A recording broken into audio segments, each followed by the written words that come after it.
నా తండ్రి దేవా నీకు వందనాలు, నీకే స్తుతులు స్తోత్రములు చెల్లించుకుంటున్నాం ప్రభా. నీ ఘనమైన నామానికి, శ్రేష్టమైన నామానికి లెక్కలేని స్తుతులు స్తోత్రాలు తండ్రి. మా స్తుతులపైన ఆసీనుడమైన తండ్రి నీకు వందనాలు దేవా. నిన్ను స్తుతించుటకు, నిన్ను గణపరచుటకు, నిన్ను కీర్తించుటకు ప్రభా ఇట్టి తరుణం మాకు దయచేసినందుకు దేవా నీకు వందనాలు స్తోత్రములు చెల్లించుకుంటున్నాం ప్రభా. ఉదయ కాలము తండ్రి జరిగిన మరి సబంతటిలో మరి ప్రభా ఇదిగో దైవజనులతో మీరు మాట్లాడి ఉన్నారు దేవా నీకు వందనాలు దేవా. మరి ఇప్పుడు జరుగుతున్న మరి తండ్రి నాయన కార్యక్రమం అంతటిలో మీరు తోడుగా ఉండండి దేవా. నీ ఆత్మ నడిపింపు ఇక్కడ దయచేయండి దేవా నీకు వందనాలు. వచ్చిన దైవజనుల్ని మరుగుపరిచి ప్రభా ఆయన నోటి నుండి తండ్రి నాయన ఇదిగో మాకు కావాల్సిన జీవాహారమును మాకు దయచేయండి దేవా నీకు వందనాలు దేవా. నీకే స్తుతులు స్తోత్రములు చెల్లించుకుంటున్నాం ప్రభా. ఇదిగో మేము గొప్పవారం కాదు కానీ తండ్రి ఇగో నాయన దేవా మరి నిత్య నరకాగ్నిలోకి మరి వెళ్ళవలసిన మమ్మల్ని ప్రభా తండ్రి నాయన ఇదిగో నీవు జాలిపడి దేవా నీ ఉచితమైన కృప చొప్పున ప్రభా మమ్మల్ని తండ్రి నాయన నీ సన్నిధానానికి నడిపించిన దేవానికి వందనాలు దేవా. మరణము నుండి నువ్వు తప్పించిన దేవానికి వందనాలు స్తోత్రములు చెల్లించుకుంటున్నాం ప్రభా. నీ నామాన్ని ఉచ్చరించుటకు యోగ్యత లేని వారం ప్రభా. అయినప్పటికీ తండ్రి దేవా నీ మహా కృపను బట్టి తండ్రి నాయన ఈ దినమును ఏర్పరిచి ప్రభా ఇదిగో మరి కొన్ని మాటలు మాకు అయా తెలియపరచుటకు తండ్రి సహాయమును దయచేసినందుకు దేవానికి వందనాలు. అందరూ చెప్దాం హల్లెలూయా, ఘనంగా చెప్దాం హల్లెలూయా. దేవుడిచ్చిన మహాకృపను బట్టి ఇక్కడ కూడి వచ్చిన మీ అందరూ ఒకప్పుడు దేవుని తెలియనివారా తెలిసినవారా? ఎవరికి కూడా తెలీదు. దేవునికి స్తోత్రం చెప్దాం. ఏం పేరండి అయ్యగారి పేరు? ఏలీ గారు ఎంతో చక్కగా 15 సంవత్సరాల నుంచి ఈ సువార్త మహాసభలు ఎంతో ఘనముగాను మహిమకరముగాను జరిగిస్తున్నారు. మరి ఆయన ఎంత కష్టపడుతున్నారంటే దేవుడికి తెలుసు, ఆ ప్రభువైన యేసుక్రీస్తుకి తెలుసు. ఒక మాట చూపెడతాను మీకు. అపోస్తుల కార్యాలు 9వ అధ్యాయం 15వ వచనం ఒకసారి చూడండి. నాకు 4-5 నిమిషాలు ఇచ్చారు టైం, టక్కన తీయాలి. అమ్మా, అందుకు నీవు ప్రభువు నువ్వెళ్ళుము, అన్యజనుల ఎదుటను రాజుల ఎదుటను ఇశ్రాయేలు ఎదుటను నా నామమును భరించుటకు ఇతడు నేను ఏర్పరచుకున్న దేవునికి స్తోత్రం చెప్దాం. అందరూ చెప్పాలి హల్లెలూయా. ఈయన ఏలీ గారు దేవుడు ఏర్పరచుకున్న సాధనమండి. ఆ సాధనము కాబట్టి ఎంత కష్టమైనా, ఎన్ని ఇబ్బందులైనా, ఎంత ప్రయాసపడుతున్నాడంటే అనేకమైన అన్య జనాంగాన్ని దేవుడి వైపు తిప్పడానికి ఆయన చాలా కష్టపడుతున్నాడు. అంటే ఏలీ గారిని ఎవరు ఏర్పాటు చేసుకున్నారు చెప్పండారా? ఎవరు ఏర్పాటు చేసుకున్నారమ్మా? దేవుడు ఏర్పాటు చేసుకున్నాడు. ఇంకొక మాట చెప్తాను, అన్యులు ఎవరిని మహిమపరుతారన్న మాట చూపెడతాను మీకు. చాలామంది అనుకుంటున్నారు ఈ దేవుడు తక్కువ కులం దేవుడు, లేకపోతే ఎవరో పూజించే దేవుడు అనుకుంటున్నారు. అసలు ఈ దేవుడిని ఎవరు పూజిస్తారనేది ఒక మాట చూపించి నేను ముగించేస్తాను. మలాకీ గ్రంథం 1వ అధ్యాయం 11వ వచనం చదవండి టక్కనే. మరి వెనకాల దోషులున్నారు, దేవుని ఆత్మలో ఏర్పరచబడిన దోషులు ఉన్నారు కాబట్టి ఒక్కసారి చదవండి. మలాకీ గ్రంథం తూర్పు దిశ మొదలుకొని పడమటి దిశ వరకు అన్యజనులలో నా నామము ఘనముగా అందరూ తప్పలు కొడదాం. దేవునికి స్తోత్రం చెప్దాం హల్లెలూయా. ఇప్పుడు ఎవరంట దేవుడిని మహిమపరుస్తున్నారు? ఇప్పుడు మనమందరం ఒకప్పుడు ఎవరము, ఇప్పుడు ఎవరు మహిమపరుస్తున్నాం అంటే ఎవరు దేవుడు? ఈ దేవుడు. దేవునికి స్తోత్రం చెప్దాం హల్లెలూయా. ఈ రోజుల్లో అనేకమైన జనాంగం ఈ దేవుడు మా దేవుడు కాదంటున్నారు. ఈ దేవుడు ఎవరి దేవుడో ఒక్కసారి మీకు చూపెడుతున్నాను ఈ సభల్లో. ఈ దేవుడు ఆరాధించేవారు, ఈ దేవుణ్ణి మహిమపరిచేవారు, ఈ దేవుణ్ణి ఘనపరిచేవారు అన్య జనాంగమని. దేవునికి స్తోత్రం చెప్దా హల్లెలూయా. ఒక్కసారి చెప్దా హల్లెలూయా. ఇంకొక మాట చూపించి నేను ముగించేస్తాను. లోకా సువార్త 17వ అధ్యాయం 18వ వచనం ఒకసారి చూడండి. మీరు చదవక్కర్లేదు, నేనే చెప్తాను. 10 మంది వ్యక్తులు యేసుప్రభు గారి దగ్గరికి వెళ్ళారంట. రాగముతో వెళ్ళారంట, బలహీనతతో వెళ్ళారంట. ఆ 10 మంది శుద్ధి అయ్యారు. శుద్ధి అయిన తర్వాత 9 మంది పక్కకి వెళ్ళారు. ఒక మనుషుడు యేసుప్రభు గారి దగ్గరికి వచ్చాడు. వచ్చిన తర్వాత ఆ యేసుప్రభు గారు అన్నారు, కనమ 9 మంది ఏరంటే వాళ్ళు ఎక్కడికి వెళ్ళారో నాకు తెలీదు. ఆ వచ్చిన వ్యక్తి ఎవడో తెలుసా? అన్యుడు. దేవునికి స్తోత్రం చెప్దా హల్లెలూయా. అందరూ సంతోషంగా తప్పలు కొడదాం హల్లెలూయా. ఆ వచ్చిన వ్యక్తి ఎవరో? అన్యుడు. ఈ రాత్రికాల సమయంలో ఈ నందమూరి గరువులో దేవాతి దేవుడిని మహిమపరచడానికి, దేవుని గణపరచడానికి, దేవుని సువార్త ప్రకటించడానికి, ఇంత గొప్ప సభ జరగడానికి, అనేక మంది జనాంగానికి సువార్త వెళ్ళడానికి దేవాతి దేవుడు ఏర్పరచుకున్నాడు. ఈ లోకంలోనే కాదు, ఈ భారతదేశంలో అనేకమైన జనాంగం ఆ ప్రభైన యేసుక్రీస్తు నామము సువార్త ఎలుగెత్తి సాటడానికి అన్యులేనండి. దేవునికి స్తోత్రం. అందరూ చెప్దా హల్లెలూయా. ఈ ఫోన్ శబ్దం వింటున్న ప్రతి ఒక్కరూ ఈ దేవుడు ఎవరి దేవుడు అంటే అన్యుల దేవుడు. మరొకసారి చెప్దా హల్లెలూయా. దేవునికి స్తోత్రం చెప్దా హల్లెలూయా. ఏలీ గారు గొప్ప ధన్యత ఇచ్చాడు దేవుడు. ఏలీ గారిని నిలబెట్టుకున్నాడు. ఈ నందమూరి గరువులో ఏలీ గారిని నిలబెట్టుకున్నాడు. ఆయన సాధనముగా వాడుకుంటున్నాడు. నేను ఇంక ఎక్కువగా వెళ్ళను, ఎందుకంటే ఎక్కువగా వెళ్తే ఎక్కువ ఈ కొద్ది మాటలు దేవుడు దీవించును గాక. మీకు నచ్చితే తప్పలు కొట్టున్నారా? నచ్చలేదా? అందరికీ వందన. గత సంవత్సరం నేను మీ మధ్యకి రావడానికి దేవుడు కృప చూపించారండి.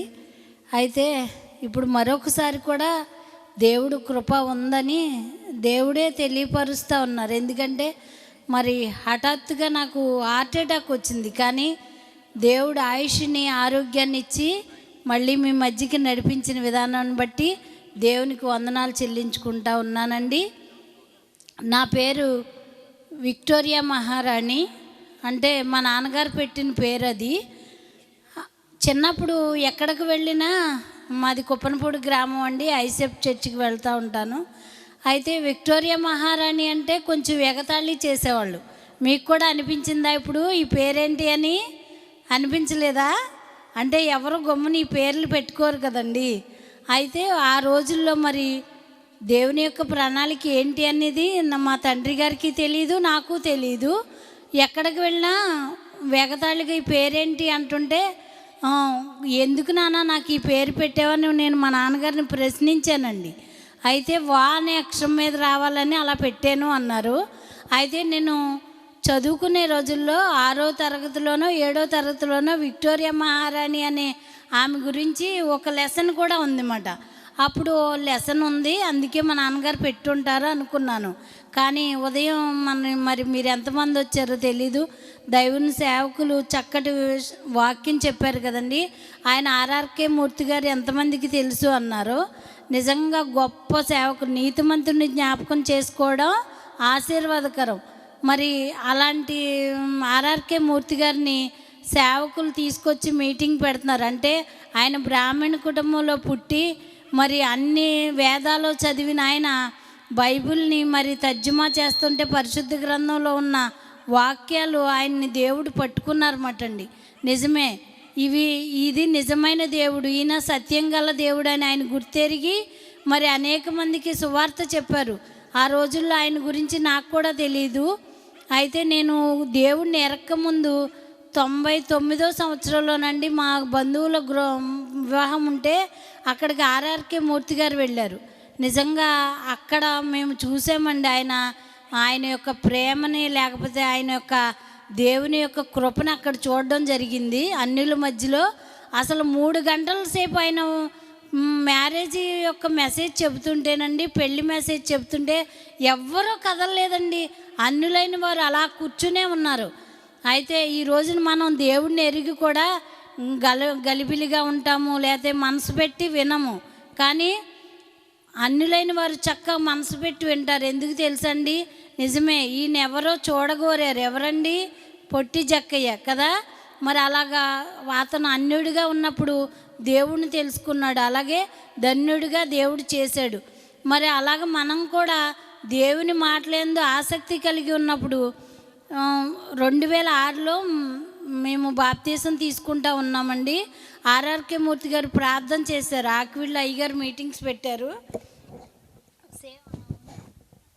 అయితే బాప్తీసం తీసుకుంటున్నప్పుడు నా తోటి సహోదరులు కూడా ఇక్కడికి వచ్చారండి, విశ్వాసులుగా ఉన్నవారు. వాళ్ళకి అందరికీ పేర్లు మార్చారు. అంటే దేవి అన్న అమ్మాయికి ఎస్తే రాణి అని, లక్ష్మి అన్న అమ్మాయికి రూతు అని, అలా అందరికీ పేర్లు మార్చారు ఆర్ఆర్కే మూర్తి గారు. నేను అప్పుడు కొంచెం భక్తి లోతు నాకు తెలియదండి. అప్పుడు నేను అనుకుంటున్నాను మనసులోను, ప్రభు నాకు కూడా పేరు మారుస్తారు, ఇన్ని రోజుల నుంచి ఈ పేరు ఎందుకు అనుకున్నాను కదండి. అయితే ఆర్ఆర్కే మూర్తి గారు ప్రార్థన చేసి అందరికీ పేర్లు మార్చారు, కానీ నాకు పేరు మార్చలా. అప్పుడు నేను సేవకుడిని బుద్ధిహీనంగా అడిగానండి. అసలు అంత పెద్ద సేవకుల్ని మనం ఎదురికించి అడగకూడదు, కానీ నేను అడిగాను ఏమనంటే, అయ్యగారండి మరి అందరికీ పేర్లు మార్చారు కదా, నా పేరు మార్చండి అని. ఆయన ఒకటే మాట అన్నారు, అమ్మా దేవుడు నీకు ఈ పేరుని ప్రత్యేకించబడి పెట్టబడి, నువ్వు నిజమే నువ్వు పుట్టినప్పుడే నీకు ఇది పెట్టబడిందమ్మా, ఇది మార్చొద్దు అన్నారు. దేవునికి స్తోత్రం అండి. నిజమే కదా, మన పేరులో ఏమీ లేదు. ఒక సామెత, లోక సామెత ఉంటుంది కదా, పేరు గొప్ప ఊరు దిబ్బ అంటారు. కానీ పేరులో ఏమీ లేదు. మనం జీవించే విధానంలో ఆ గొప్పతనం ఏంటో మనం బయలుపరచబడాలి అన్నమాట. అది మనం బయలుపరచబడాలి మన జీవితం ద్వారా, మన శరీరంలో బతికుండగానే లేకపోతే జీవంతో ఉండగానే. అంటే మనం నిజదేవుణ్ణి కలిగి ఉన్నప్పుడే అది సాధ్యమని నేను గుర్తెరిగానండి. అయితే 2023 సంవత్సరంలో మరి నేను 11 కేబుల్ మా ఇంటి ముందు నుంచి వెళ్ళినప్పుడు నేను పైన ఉప్పు ఆవాలు అవి పెట్టానని తేవడానికి వెళ్ళానండి. కొంచెం స్పీడ్గా చెప్పుతూ వెళ్తాను, ఎందుకంటే చాలామంది విన్నవారు కూడా ఉన్నారు. అయితే ఎప్పుడైతే వెళ్ళినప్పుడు జుమ్మని లాగిందండి. జుమ్మని లాగడమే యేసయ్యా అన్నాను, అది నాకు తెలుసు. ఉదయం సేవకులు అన్నారు, ఆయనకు కూడా 11 కేబులు కరెంట్ షాక్ కొట్టిందంటండి కదండి. ఏలియా మరి తండ్రి గారైనా అంటే ఆత్మీయ తండ్రి గారికి మాట. అయితే ఆ బాధ ఏంటో, ఆత్మ కేక్ ఏంటో ఆయన చెప్తుంటే నాకు అలా దేవుడు నిజంగా అది అనుభవించిన వాళ్ళకే తెలుస్తుంది. యేసయ్యా అన్నాను. వెంటనే మరి నాకు ఏం తెలియదు, కానీ నేను స్లాబ్ మీద పడిపోవడం, పక్క బిల్డింగ్ మీద పాప పిలుస్తుంది, గిరీషు అని మా బాబుని పిలుస్తుంటే నన్ను ఎవరో వచ్చి చెయ్యి పట్టుకుని ఇసుకలో దొల్లిస్తుంటే మా అబ్బాయి వచ్చాడు, పట్టుకున్నాడు. అంటే దేవుని కృప ఏమో మరి బాబు వచ్చి ఇలా ఇసుకలో దొల్లిస్తూ ఉంటే నేను, బాబోయ్ నన్ను పట్టుకోకు అంటే వాడు చనిపోతాడు నేను చనిపోతా, పట్టుకోకని దొయ్యడం జరిగింది. నేను లేచి కూర్చున్నానండి. అప్పటికే ఈ కుడి చెయ్య ఇలా వంగిపోయింది, కాలిపోయింది చెయ్య మొత్తం. అంటే చేతిలోంచి బాడీలోంచి కరెంటు మరి నా కాళ్ళలోంచి బయటకు వచ్చింది. అయితే నేను వెంటనే అక్కడ 25 మంది దాకా గుమికూడారు, కానీ ఎవరు పైకి రాలేదండి. మరి వెంటనే వాళ్ళు నన్ను హాస్పిటల్కి తీసుకువెళ్ళారు, అంబులెన్స్ ఎక్కించారు. ఆకివీడు వెళ్ళాం, ఆకివీడు భీమవరం, అక్కడ ఏమి చనిపోతుంది ఇంటికి తీసుకెళ్ళిపోండి, లోపల ఎన్ని పాటలు కాలిపోయినాయో మాకు తెలియదు అన్నారు. మరి అక్కడ మళ్ళీ ఇంకో అంబులెన్స్ మాట్లాడుకుని ఏలూరులో కూడా ఈమె చనిపోతుంది తీసుకెళ్ళిపోండి అన్నారు. ఏలూరులో మళ్ళీ అంబులెన్స్ మాట్లాడుకుని అలాగా సాయంత్రం 6 గంటలకి నాకు కరెంట్ షాక్ తగిలిందండి. అలా అంబులెన్స్లు మారుతూ హాస్పిటల్ తిరుగుతూ చనిపోతుంది తీసుకెళ్ళిపోండి అంటుంటే నేను అంటున్నాను, నా కంట్లోంచి నీళ్లు రావట్లేదండి. నేనే అంబులెన్స్ ఎక్కుతున్నాను దిగుతున్నాను, కానీ వాళ్ళు చనిపోతుంది తీసుకెళ్ళిపోమన్నారు. మళ్ళీ ఈ 4 అంబులెన్స్లు మారి విజయవాడ వెళ్ళేటప్పటికి తెల్లవారుజాము 4:30 అయిందండి. ఆంధ్ర హాస్పిటల్లో జాయిన్ చేశారు.